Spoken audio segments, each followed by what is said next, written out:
I am a member of Open Dance Project and a teacher at Hunter Dance Center, and today I will be showing you how to do a top rock.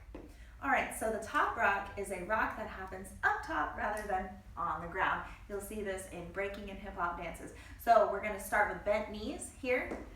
I'll turn to the side so you can see, and then we're going to push from our hips and rock back. We're always rocking back on the 1, 2, the snare and the bass count.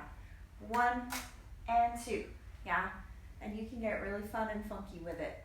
Now to do the top rock part of it, we're going to step to the side and then step to the front. So I'm going to step side as I rock, and then I'll step front, and I'll keep the rock going.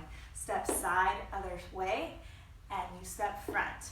Then we pick it up with speed. Step to the front, step side to the front. You can swing your arms really naturally. And that's how you do a top rock.